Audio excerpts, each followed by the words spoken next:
Weekly round ಅಪ್ಗೆ ಸ್ವಾಗತ. ನಾನು ರಾಣಿಕೋಟೆ. ಬನ್ನಿ ಕ್ವಿಕ್ ಆಗಿ ನೋಡೋಣ ಕಲಬುರಗಿ ಜಿಲ್ಲೆಯಿಂದ ಪ್ರಮುಖ ಸುದ್ದಿಗಳನ್ನು. ಟ್ರ್ಯಾಕ್ಟರ್ನಲ್ಲಿ ಕಣಕಿ ಸಾಗಿಸುತ್ತಿದ್ದಾಗ ವಿದ್ಯುತ್ ತಂತಿ ತಗುಲಿ ಬೆಂಕಿ ಹತ್ತಿಕೊಂಡು ಕಣಕಿ ಸುಟ್ಟು ಭಸ್ಮವಾದ ಘಟನೆ ಜಿಲ್ಲೆಯ ಚಿತ್ತಾಪುರ ತಾಲೂಕಿನ ಇಂಗಳಗಿ ಗ್ರಾಮದಲ್ಲಿ ಗುರುವಾರ ರಾತ್ರಿ ನಡೆದಿದೆ. ರೈತ ಶರಣಬಸಪ್ಪ ನರಿಬೋಳು ಎಂಬುವರು 15,000 ಕೊಟ್ಟು ಕಣಕಿ ಟ್ರ್ಯಾಕ್ಟರ್ನಲ್ಲಿ ಕಡಬೂರಿಗೆ ಸಾಗಿಸುತ್ತಿದ್ದರು. ಈ ವೇಳೆ ರಸ್ತೆಗೆ ಅಡ್ಡಲಾಗಿ ಹಾಕಲಾಗಿದ್ದ ವಿದ್ಯುತ್ ತಂತಿ ತಗುಲಿ ಬೆಂಕಿ ಕಾಣಿಸಿಕೊಂಡಿದೆ. ಘಟನೆಯಲ್ಲಿ ಟ್ರ್ಯಾಕ್ಟರ್ ಹಾಗೂ ಟೈರಿಗೆ ತೀವ್ರವಾಗಿ ಹಾನಿಯಾಗಿದೆ.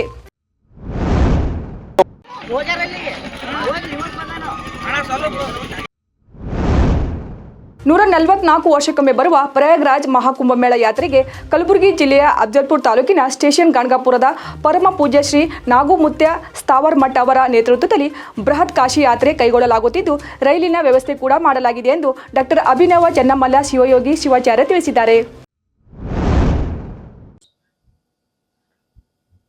ಶ್ರೀ ಗುರುಭ್ಯೋ ನಮಃ. ಏಪ್ರಿಲ್ 16ಕ್ಕೆ ದಿವ್ಯ ಭವ್ಯ ಕಾಶಿ ಯಾತ್ರೆಯನ್ನು ಹಮ್ಮಿಕೊಂಡಿದ್ದೇವೆ. ನಾವು ಟಿಶಣಪುರ ನಾಗಮೂರ್ತಿ ಅವರು ಗುಡ್ಡದ ಸಣ್ಣ ಗುರುಗಳು ಸೇರಿಕೊಂಡು ರೈಲು ಮುಖಾಂತರವಾಗಿ ಹೊರಟಿದ್ದೀವಿ. ಯಾರು ಇಚ್ಛೆ ಇದ್ದವರು ತಾವು ಕೂಡ ಬಂದು ಭಾಗಿಯಾಗಬೇಕು. ಇದೇ 16 ತಾರೀಕು ಏಪ್ರಿಲ್ 16ಕ್ಕೆ ಹೋಗೋದಿರ್ತದೆ. ದುಡ್ಡು ಕಟ್ಟೋದು ಲಾಸ್ಟ್ 27 ಮಾರ್ಚ್ 27.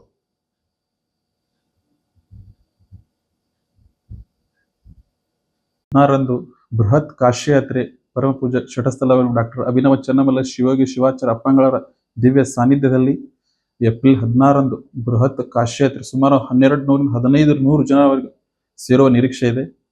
ಅದಕ್ಕಾಗಿ ತಾವು ಇಚ್ಛೆ ಇದ್ದವರು ಬರಬೇಕಾಗಿ ವಿನಂತಿ. ಅದೇ ರೀತಿಯಾಗಿ ಘನ ಅಧ್ಯಕ್ಷತೆಯನ್ನು ವಹಿಸಿಕೊಂಡಂತ ಪರಮ ಪೂಜೆ ಶಟಸ್ಥಲ ಬ್ರಹ್ಮಿ ವೀರ ಮಹಾಂತ ಶಿವಾಚಾರ್ಯ ಘನ ಅಧ್ಯಕ್ಷರು ಅವರು ಕೂಡ ಆಗಮಿಸ್ತಾ ಇದ್ದಾರೆ. ಅವ್ರ ಭಕ್ತರು ಕೂಡ ಬರೋರು ಇದ್ರೆ, ಅವ್ರ ಇಚ್ಛೆ ಇದ್ದವರು ಅವರು ಕೂಡ ಬರಬೇಕಾಗಿ ವಿನಂತಿ. ಮಾರ್ಚ್ 25ರಿಂದ 30ರವರೆಗೆ ಕೊನೆ ದಿನಾಂಕ. ಈಗಾಗಲೇ 700-800 ಜನ ಈಗಾಗಲೇ ನೋಂದಾಯಿಸ್ತಾರೆ. ಇನ್ನು ಇಚ್ಛೆ ಇದ್ದವರು ಕೂಡ ನೀವು ಬರ್ಬೋದಂತ ಹೇಳ್ತಾರೆ. ಗ್ಯಾರಂಟಿ ಅನುಷ್ಠಾನದಲ್ಲಿ ರಾಜ್ಯ ಸರ್ಕಾರ ಸಂಪೂರ್ಣ ವಿಫಲವಾಗಿದೆ ಎಂದು ಆರೋಪಿಸಿ ಕಲಬುರಗಿಯಲ್ಲಿ ಜೆಡಿಎಸ್ ಪಕ್ಷದ ವತಿಯಿಂದ ಬೃಹತ್ ಪ್ರತಿಭಟನೆ ನಡೆಸಲಾಯಿತು. ನಗರದ ಸರ್ದಾರ್ ವಲ್ಲಭಾಯ್ ಪಟೇಲ್ ವೃತ್ತದಿಂದ ಜಿಲ್ಲಾಧಿಕಾರಿಗಳ ಕಚೇರಿವರೆಗೆ ಜೆಡಿಎಸ್ ಪಕ್ಷದ ಕಲಬುರಗಿ ಜಿಲ್ಲಾ ಅಧ್ಯಕ್ಷರಾದ ಬಾಲರಾಜ್ ಗುತ್ತೇದಾರ್ ಅವರ ನೇತೃತ್ವದಲ್ಲಿ 100 ಜೆಡಿಎಸ್ ಕಾರ್ಯಕರ್ತರು ಬೃಹತ್ ಪ್ರತಿಭಟನೆ ನಡೆಸಿ ಸರ್ಕಾರದ ವಿರುದ್ಧ ಕಿಡಿಕಾರಿದರು.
ಉನ್ನತ ಶಿಕ್ಷಣ ಮುಗಿಸಿ ಸೌತ್ ಆಫ್ರಿಕಾದಲ್ಲಿ ಸುಮಾರು 20 ವರ್ಷಗಳ ಕಾಲ ಖಾಸಗಿ ಕಂಪನಿಯಲ್ಲಿ ಸೇವೆ ಸಲ್ಲಿಸಿ ಬಳಿಕ ತಾಯ್ನಾಡಿಗೆ ಬಂದು ಆರೋಗ್ಯ ಗುಟ್ಟನ್ನು ಪಸರಿಸುವುದರ ಜೊತೆಗೆ ಹೆಲ್ತಿ ಪ್ರಾಡಕ್ಟ್ಗಳನ್ನು ತಯಾರಿಸಿದ ಕಡಿಮೆ ದರದಲ್ಲಿ ಮಾರಾಟ ಮಾಡುವ ಮೂಲಕ ಸೈ ಎನಿಸಿಕೊಂಡಿದ್ದಾರೆ. ನ್ಯಾಚುರಲ್ ಫುಡ್ ತಯಾರಿಸಿ ಮಾರಾಟ ಮಾಡಿ ಆರೋಗ್ಯ ಸಂದೇಶ ಸಾರುತ್ತಿದ್ದಾರೆ.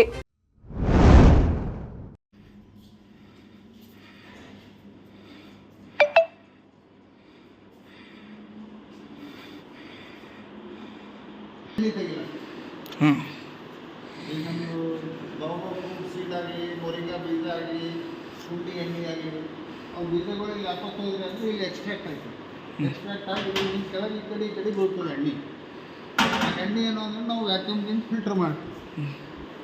ಇದು ಏನು ಅಂದರೆ 100% ವರ್ಜಿನ್ ಆಯಿಲ್ ಅಂತ. Virgin 100% natural cold pressed.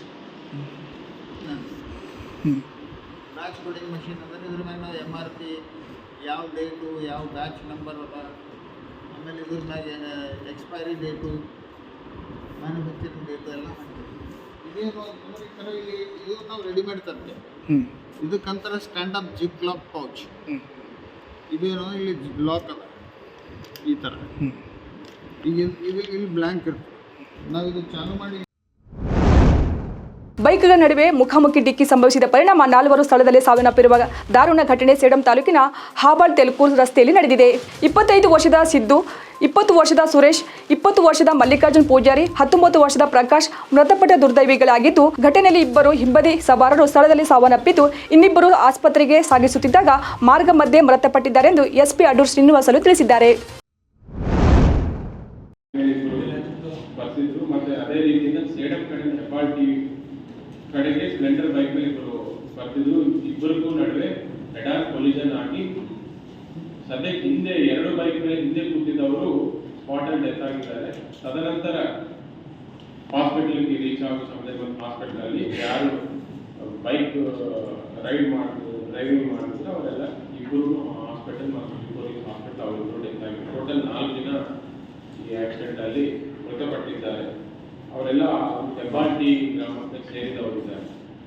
ಮತ್ತು ಇದು ಯಾವ ಕಾರಣಕ್ಕಾಗಿ ಆಗಿದೆ ಇದು ಮತ್ತು ಯಾರು ತಪ್ಪಿದೆ, ಏನು ರೀಸನ್ ಅನ್ನೋದನ್ನು ನಾವು ತನಿಖೆಯಲ್ಲಿ ಗೊತ್ತಾಗಬೇಕಾಗತ್ತೆ. ಈಗ ಇದನ್ನ ಮಾಹಿತಿ ಬಂದಿದೆ. ನಾವೆಲ್ಲ ಈಗ ಕೇಸ್ FIR ರಿಜಿಸ್ಟರ್ ಆಗ್ತಾ ಇದೆ. ತನಿಖೆಯಲ್ಲಿ ಯಾರು ತಪ್ಪು ಅನ್ನೋದು ಗೊತ್ತಾಗುತ್ತೆ. Thank you. ಕಲಬುರಗಿ ಜಿಲ್ಲೆ ಅಫ್ಜಲ್ಪುರ ಠಾಣೆ ಪೊಲೀಸರು ಕಾರ್ಯಾಚರಣೆ ನಡೆಸಿ ಇಬ್ಬರು ಸುಲಿಗೆಕೋರರನ್ನ ಬಂಧಿಸಲಾಗಿದೆ ಎಂದು ಕಲಬುರಗಿ ಎಸ್ಪಿ ಅಡೂರು ಶ್ರೀನಿವಾಸಲು ಹೇಳಿದ್ದಾರೆ. ಕಲಬುರಗಿಯಲ್ಲಿ ಸುದ್ದಿಗೋಷ್ಠಿ ನಡೆಸಿ ಮಾತನಾಡಿದ ಅವರು, ಮಾರ್ಚ್ 4ರಂದು ಗಾಣಗಾಪುರ ಮತ್ತು ಜವಡಾಪುರ ಮಧ್ಯೆ ಮಲ್ಲಿನಾಥ್ ಎಂಬುವರು ದಿಕ್ಸಾಂಗ್ ಗ್ರಾಮದಿಂದ ಸ್ಟೇಷನ್ ಗಾಣಗಾಪುರಕ್ಕೆ ಬೈಕ್ ಮೇಲೆ ಹೋಗುತ್ತಿರುವಾಗ ಬೈಕ್ ಕಸಿದುಕೊಂಡು ಹೋಗಿದ್ದರು. ಈ ಬಗ್ಗೆ ಪ್ರಕರಣ ದಾಖಲಿಸಿಕೊಂಡು ಕಾರ್ಯಾಚರಣೆ ನಡೆಸಿದ ಪೊಲೀಸರು ಕೃತ್ಯ ನಡೆದು 8 ಗಂಟೆಗಳಲ್ಲಿ ಸುಲಿಗೆಕೋರರಾದ ಸುಧಾಕರ್ ಮತ್ತು ರಾಹುಲ್ನನ್ನು ಬಂಧಿಸಲಾಗಿದೆ ಎಂದು ಎಸ್ಪಿ ಹೇಳಿದರು. ಹೆಬ್ಬಾಳ್ ಮತ್ತು ಸೇಡಂ ಮಧ್ಯ ರಸ್ತೆಯಲ್ಲಿ ಇವತ್ತು ಬೆಳಗ್ಗೆ 9:30ಗೆ ಒಂದು ಬೈಕ್ ಆಕ್ಸಿಡೆಂಟ್ ಆಗಿದೆ. ಇದರಲ್ಲಿ ಹೆಬ್ಬಾಳ್ ಸೇಡಂ ಕಡೆಯಿಂದ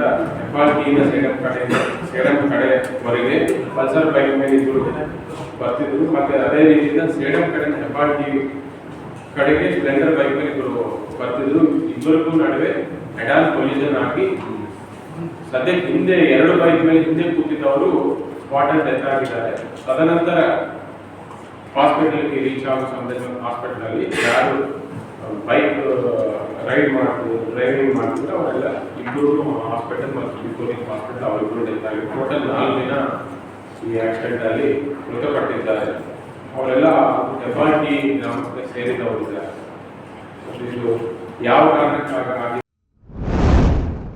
ಶ್ರೀ ಕ್ಷೇತ್ರ ಧರ್ಮಸ್ಥಳ ಸಂಸ್ಥೆಯ ಅಡಿಯಲ್ಲಿ ಗ್ರಾಮೀಣ ಭಾಗದ ಜನರ ಆರ್ಥಿಕ ಸದೃಢತೆ ಸಾಧಿಸಲು ಹಾಗೂ ಸ್ವಯಂ ಉದ್ಯೋಗಕ್ಕಾಗಿ ನೀಡುತ್ತಿರುವ ತರಬೇತಿಯಂತೆ ಕಾರ್ಯಕ್ರಮಗಳ ಲಾಭವನ್ನು ಫಲಾನುಭವಿಗಳು ಪಡೆದುಕೊಂಡು ವ್ಯಕ್ತಿಗತ ಅಭಿವೃದ್ಧಿ ಸಾಧಿಸಬೇಕು ಎಂದು ಧರ್ಮಸ್ಥಳ ಸಂಸ್ಥೆಯ ಯೋಜನಾಧಿಕಾರಿ ಕೃಷ್ಣಪ್ಪ ಬೆಳವಣಿಗೆ ಅವರು ಹೇಳಿದರು. ಅಫ್ಜಲ್ಪುರ ತಾಲೂಕಿನ ಉಡ್ಚನಹಟ್ಟಿ ಗ್ರಾಮದಲ್ಲಿ ಕುಡಿಯುವ ನೀರಿಗಾಗಿ ಹಾಹಾಕಾರ ಎದುರಾಗಿದೆ. ನೀರು ಸಂಗ್ರಹಣೆಗೆ ಮಹಿಳೆಯರು, ಮಕ್ಕಳು ರಾತ್ರಿ ಹಗಲು ಪರದಾಡುವಂಥ ಪರಿಸ್ಥಿತಿ ನಿರ್ಮಾಣಗೊಂಡಿದೆ. ರಾತ್ರಿ 3 ಗಂಟೆಯಿಂದ ದಿನವಿಡೀ ನೀರಿಗಾಗಿ ಕಾಯ್ಕೊಂಡು ಕುಳಿತುಕೊಳ್ಳಬೇಕು. ಕೆಲವರು 2 ಕಿಲೋಮೀಟರ್ ದೂರ ಹೋಗಿ ನೀರನ್ನು ತರಬೇಕಾದಂಥ ಸ್ಥಿತಿ ಇದೆ. ಉಡ್ಚನಹಟ್ಟಿ ಗ್ರಾಮದಲ್ಲಿ ನೀರಿಗೆ ತಾತ್ವಾರ ಎದುರಾಗಿರುವುದು ಅಚ್ಚರಿ ಮೂಡಿಸಿದೆ. ನೀರು ಲಭ್ಯವಾಗದೆ ಸಮಸ್ಯೆ ಮತ್ತಷ್ಟು ಉಲ್ಬಣಗೊಂಡಿದೆ. ಗ್ರಾಮ ಪಂಚಾಯತಿ ಅಭಿವೃದ್ಧಿ ಅಧಿಕಾರಿಗಳ ಜನರ ಸಮಸ್ಯೆ ಪರಿಹಾರಕ್ಕೆ ಸ್ಪಂದಿಸಬೇಕೆಂದು ಗ್ರಾಮಸ್ಥರು ಕಳಕಳಿಯಿಂದ ಕೇಳಿಕೊಂಡಿದ್ದಾರೆ. 3 ಕಿಲೋಮೀಟರ್ ಪಕ್ಕದಲ್ಲಿ ಹಿರಿಯಾಳ ಗ್ರಾಮದಲ್ಲಿ ಭೀಮಾ ನದಿ ಇದ್ದರೂ ನಮಗೆ ಕುಡಿಯಲು ನೀರು ಸಿಗುತ್ತಿಲ್ಲ ಎಂದು ಗ್ರಾಮಸ್ಥರು ಆಕ್ರೋಶ ವ್ಯಕ್ತಪಡಿಸಿದ್ದಾರೆ. ಪ್ರೌಢಶಾಲೆಯ ವಿದ್ಯಾರ್ಥಿಗಳು ಕಿಶೋರಾವಸ್ಥೆಯಲ್ಲಿ ಇರುವುದರಿಂದ ಅವರಿಗೆ ಹಲವಾರು ಮಾನಸಿಕ ಸಮಸ್ಯೆಗಳು ಎದುರಾಗುತ್ತವೆ. ಇಂಥ ಸಮಯದಲ್ಲಿ ಅವರಿಗೆ ವೃತ್ತಿಪರ ಆಪ್ತ ಸಮಾಲೋಚನೆಗಳು ತುಂಬಾ ಸಹಕಾರಿಯಾಗುತ್ತವೆ ಎಂದು ಸುವರ್ಣ ಭಗವತಿ ಹೇಳಿದರು. ಅಕಾಲಿಕವಾಗಿ ಈಚೆಗೆ ನಿಧನರಾದ ತಾಲೂಕಿನ ಕೊಟ್ನೂರು ಗ್ರಾಮದ ಮರಿಯಪ್ಪ ತಂದೆ ಪೀರಪ್ಪ ಅವರ ಪತ್ನಿ ಮಾಣಿಕಮ್ಮ ಅವರಿಗೆ ಸ್ಥಳೀಯ SBI ಶಾಖೆಯ ವ್ಯವಸ್ಥಾಪಕ ಅಂಬರೀಶ್ ತೆಗನೂರು ಅವರು ಗುರುವಾರ PMJJBY ವಿಮೆಯ 2 ಲಕ್ಷ ಮೊತ್ತದ ಚೆಕ್ ವಿತರಿಸಿದರು. ಇವಾಗಿದು ಕಲಬುರಗಿ ಜಿಲ್ಲೆಯ ಇಂದಿನ ಪ್ರಮುಖ ಸುದ್ದಿಗಳು. ಮತ್ತೆ ನಾಳೆ ಭೇಟಿಯಾಗೋಣ ಕಲಬುರಗಿ ರೌಂಡಪ್ನಲ್ಲಿ. ನಮಸ್ಕಾರ.